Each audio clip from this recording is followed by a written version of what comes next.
Game Week 2 is here and it's time to lock in our FPL teams. Welcome to FPL Mate, my name is Dan and it's time for me to think about my lineup, my transfers and maybe even thinking about a triple captainship in Game Week 2.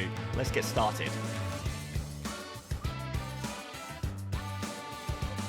So first of all, a recap on my Game Week 1 scores, and we finished Game Week 1 with a score of 63 points, which I think is okay. It's not too bad, it's nothing amazing, it's nothing insane, but to be honest, I was a little bit worried going into Game Week 1 that it may be a weaker week for me, because obviously I don't have Salah in my team, and those people with Salah, particularly Salah as captain, will have certainly dominated and smashed Game Week 1. Me going for Haaland instead, maybe playing the game a little bit differently from those particular FPL managers, and therefore, well, hopefully I can play catch up on those who went without Haaland in Game Week 1 when I go into Game Week 2. A big headline for my team was the Crystal Palace game. The three Crystal Palace players kind of let me down in a way, but it was so close yet so far away, with Eberechi Eze almost scoring. It was disallowed for maybe a refereeing mistake, and Eberechi Eze's free kick goal was not counted. 30 seconds later, well, Brentford go up the other end of the pitch and wipe out my double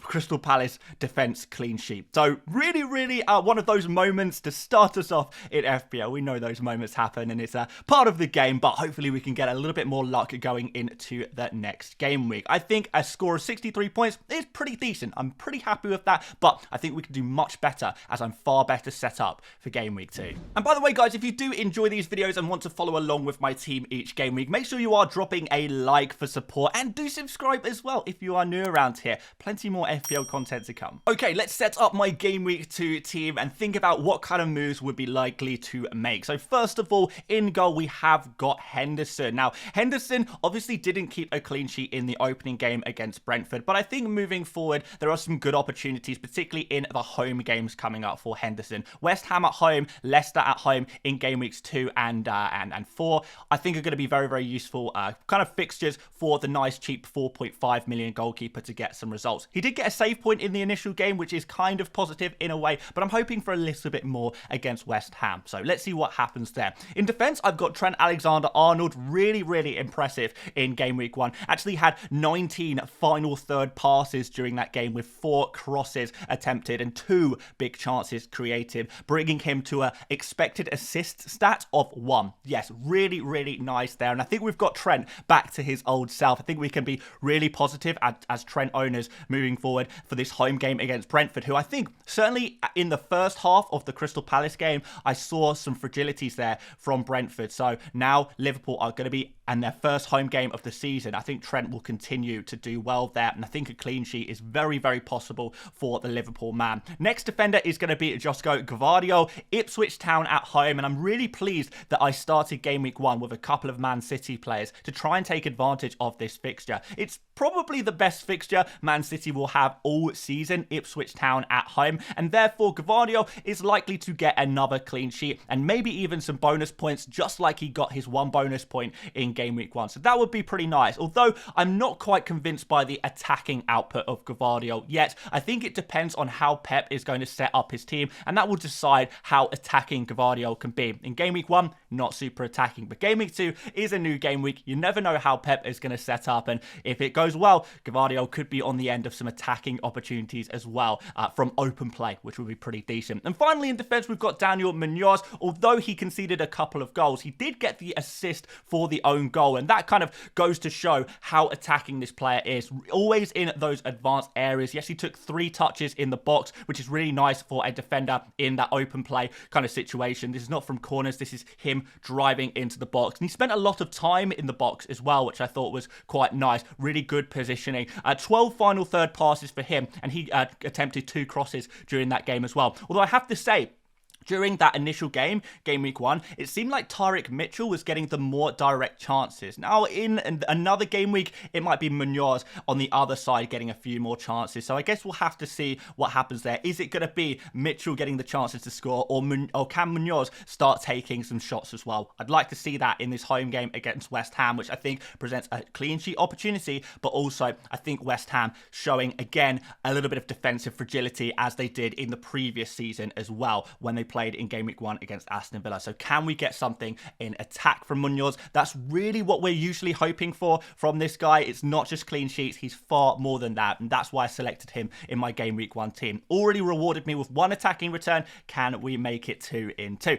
In midfield, guys, we have got Bukayo Saka. Yeah, brilliant. Absolutely brilliant. I'm so glad I have this guy in my team. A really well taken goal and assist. 0.36 XG during that game, which was generated through 5 shots, 4 of which were in the box. And he was creative too. 5 chances created for his teammates. 0.37 expected assists as well in that game. So once again, he is the hub of that Arsenal attack. And I think this is going to continue through some of these game weeks. You know, we've got Aston Villa, we've got Brighton, we've got Tottenham in the next 3 game weeks, which I guess is not amazing fixtures on paper, but I think all of these teams can certainly be got at. I don't think any of the teams, well, certainly Villa and Spurs, these are not great defences. We've seen them be brilliant in attack, but they do concede chances, and both teams actually losing their clean sheets in game week 1, actually. So, yeah, I think that might continue, and I think Saka, even in the difficult games, he is just so good that he is going to be able to produce in any game. Next up, Diogo Jota.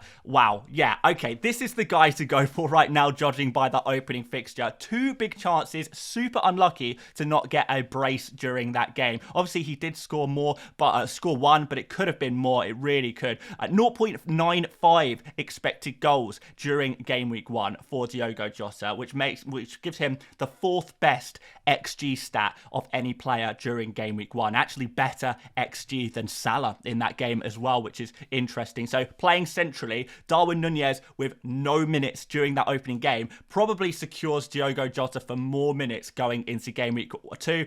I'm not really concerned about him being benched or anything like that because he started off the season really positively. And I think it's his place to lose, really. So more of the same Diogo Jota. Brentford are a team that can certainly be got at, kind of like Crystal Palace did create a lot of chances during the first half in particular. And I think Diogo Jota and Liverpool will be able to capitalise that.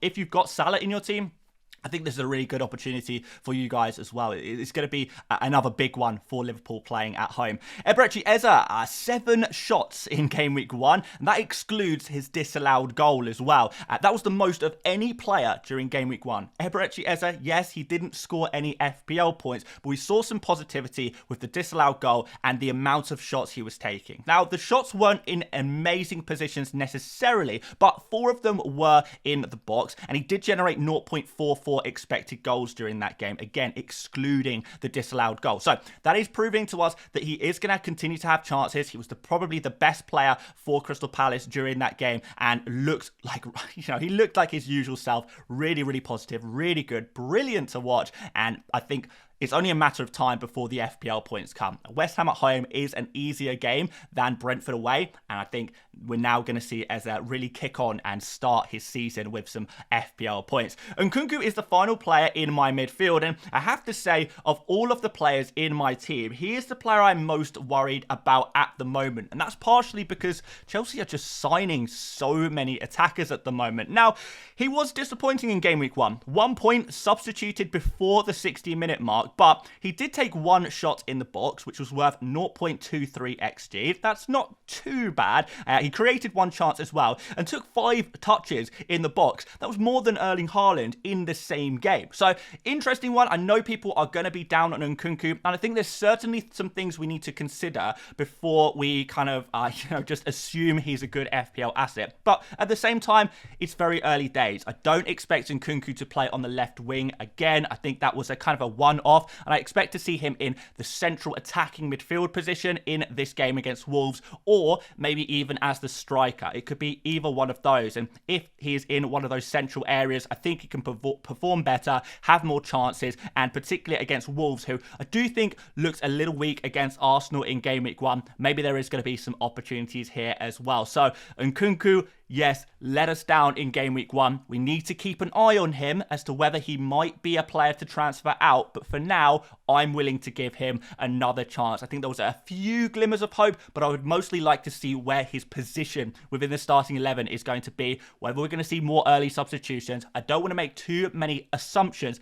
based on game week 1, particularly considering I don't think that's his natural position. I don't think that's his long-term position. So I think things can change very, very quickly indeed. Let's move up front. We've got Erling Haaland, obviously scoring in game week 1, but only 0.33 expected goals. So actually, his numbers were worse than Eze's, for example. Chelsea were actually pretty decent in that game, I thought. 2 shots for Haaland, both in the box, 1 big chance. Obviously, he took that big chance. And moving forward, I think really what we're looking at is this next fixture against Ipswich at home. This is a huge opportunity, and we're going to have a little look in a few minutes time of just how good of an opportunity this fixture is. It really is absolutely insane, and I want to share some interesting findings with you guys on the Fantasy Football Hub tool. So yeah, we'll share that with you very, very shortly. So we'll leave him for now and move on to Isak, who had a difficult game in game week 1. I think it wasn't helped that Newcastle played the majority of the game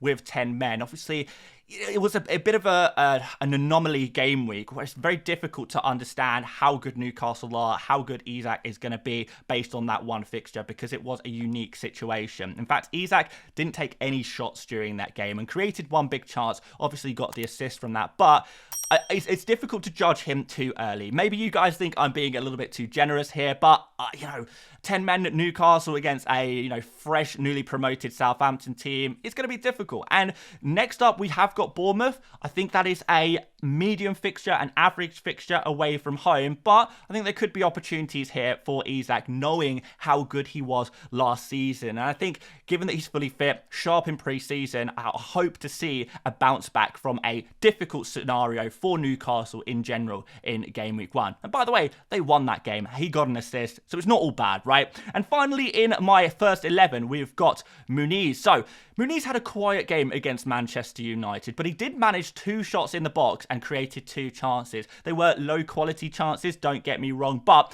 there's still a little bit of positivity to be taken there. But ultimately, if you owned Fulham players in game week 1, whether that's Muniz, Robinson or Smith Rowe, really you were waiting for game week 2 and 3. And I'm exactly the same here. Leicester at home next, followed by Ipswich away, and then we've actually got West Ham at home after that as well. And I think that's going to provide some really nice opportunities for him to get more involved, be able to be on the front foot a little bit more, have more chances, take more shots on, particularly in more dangerous areas, and looking for opportunities and openings. So Fulham, I really, really hope they do pull it out the bag for all of our sakes in game week 2, because game week 1, obviously a little bit disappointing against Manchester United. Not that United fans will be complaining about that one. So again, let's see what happens next. And certainly, these kind of players that we're looking at, Muniz and Nkunku, the Man City guys, these are all players I brought in to play mostly in game week 2. This is the week I was excited the most about.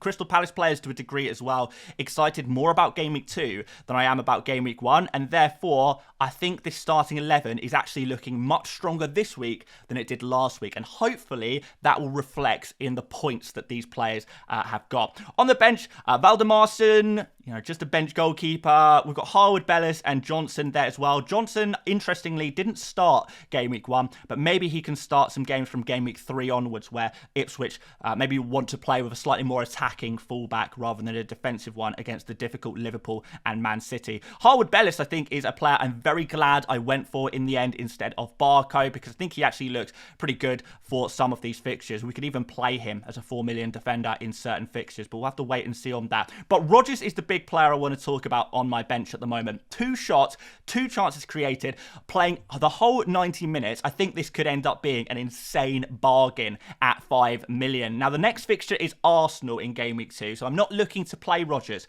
in game week 2. But after that, we've got Leicester, Everton and Wolves for Aston Villa, and I think there are some real nice opportunities here. And particularly when I look at Nkunku and my concerns around him, I might actually not need to make an Nkunku transfer if I can just play Rodgers instead in game week 3. So if things do go wrong again for my Chelsea midfielder, well, we've got the backup in Aston Villa Rodgers to come in and take his place. I will need to make no transfers in the clear. And that's one of the reasons I'm so glad I ended up going for a backup attacker at 5 million. I'm so glad I went for this guy as well, because so far so good. And I think by the time we get to game week 3, we could be looking at him starting to clock up some of those FPL points by ways of goals and assists. That would be really, really nice to see. But yeah, certainly a lot of positive signs for the Aston Villa man so far. But with that said, guys, we need to have a look at my captain, and it's going to be Erling Haaland. Obviously, if you have Haaland this week, you captain him. There's no doubt about that. This is an amazing opportunity for points in game week 2. It really, really is. The best fixture for the best player. You know, this is made in heaven. No doubt about it. I will be captaining him, and I'm thinking about triple captaining him too. I'll explain why shortly. And my vice captain is going to be Diogo Jota. Actually, looking through my players, I kind of think that, you know, if actually Diogo Jota is tracking with slightly better underlying numbers than Salah, well, you'd be more than willing to captain or vice-captain Salah, so why not Jota? If I'm convinced by Jota's minutes, then he should be, you know, a player to consider, you know, having it as your captain or vice-captain, particularly if you don't have Haaland, I suppose. But if you don't have Haaland, you probably have Salah, and you'll just captain him instead, right? Seems a little bit safer, particularly with that penalty potential for your captain as well. It's nice to have penalty potential for your captain, and then you can try and get some lucky points there, which would be very nice. But regardless, that is going to be the way I'll set up for my game week 2 team. No transfers. I don't think I need any yet. I'm not worried enough about any of my players. I managed to survive game week 1 without any injuries. We've had no kind of players who are kind of rotation risk all of a sudden, other than maybe Johnson on my bench is maybe slightly rotation risk now, but he is last on my bench anyway, so low priority for a transfer move. And Nkunku, there are the beginnings of concerns, but he did start the game. And again, I think things are going to change going into game week 2. So let's see what happens. I think I'm in the clear for now, and I'm happy that I don't need to make any transfers. So let's see what the AI thinks. Let's see what Hub thinks, because there is a really interesting note from the website right now that I really want to share with you. Okay, guys, so we're on the Fantasy Football Hub My Team tool. Of course, guys, if you haven't checked out Fantasy Football Hub yet, you really do need to. Their algorithms are amazing for predicting points. In fact, their AI-generated team, algorithm-generated team from Game Week 1 ended up scoring 90 points, which is absolutely insane. It works all off data, so it's all perfectly legit in the way it predicts points. It's crazy. So, guys, do go check it out. You still have got an opportunity to get 50% off your subscription right now, and you could do so by clicking the link at the top of the description, and you can get recommendations on players to pick who are, they're backed up with data to be predicted high scores. I use this tool a lot to make my own decision to try and get a high rated team, a high algorithm rated team, and right now my team is rated 96% overall, and actually 96% for the game week as well. So really, really high praise for my team. It's predicted to do well, and if I can do nearly as well as the AI predicted team did last week, then that would be absolutely amazing. But my focus is definitely game week 2 for trying to get one of those big scores. I think it might be incoming, judging by this. So 71.3 predicted points for me. The stars of the show seems to be Haaland and Eze, actually. Eze has 6.8 predicted points against West Ham, which is absolutely crazy. And a lot of my other players have pretty high predicted points as well. Muniz, 5.4. We've got Nkunku at 4.8, which is not too bad.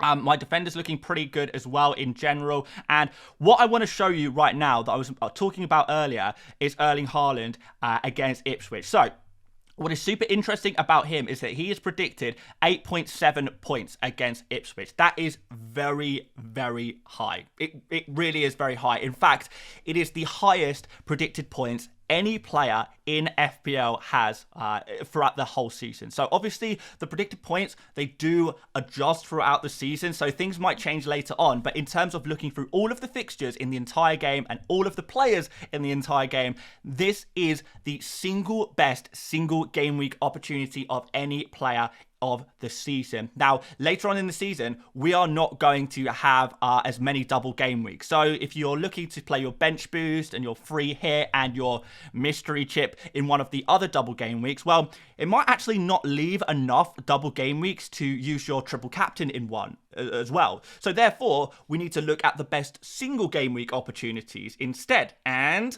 judging by the information we have right now, and there's no better information than the information you have right now, because a bird in the hand is worth two in the bush.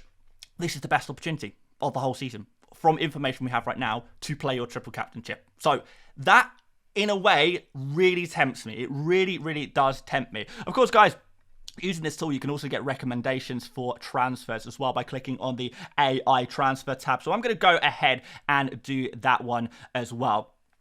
To see what recommended transfers I have. It's totally customized to your team as well, depending on your budget, your players. It makes recommendations of those transfers that will work for you, particularly considering how many free transfers you have as well. Super useful. And for me, my recommended option is to bank my free transfer. Like I say, the AI likes my team this week. My alternative option, if I was desperate to spend a transfer for whatever reason, would be to remove Johnson, who is a rotation risk, and replace him with Wout Faes, another 4 million option that could provide a little bit more cover on my bench. But given that I'm just going to bench Johnson or Faes anyway, I'm happy to stick with the team I've got. I like it. AI likes it. I don't think I need to make any moves, and I'm very, very glad to have that verification from, just a little second opinion from the analytics, from the data, from the stats. Super useful for when selecting your team. So, guys, check out the tool right now using the link in the description. 50% off your Fantasy Football Hub subscription right now. That deal will not last forever. It will only be around for another week or so. So, if you do want to get the best bargain of the season, now is the time to do so. Link in the description. But that's it for today, guys. If you enjoyed this one, drop a like. Do subscribe if you're new around here. Check out another video if you would like to as well. And I'll see you tomorrow for one more video before the deadline. See you later, mates. Bye-bye.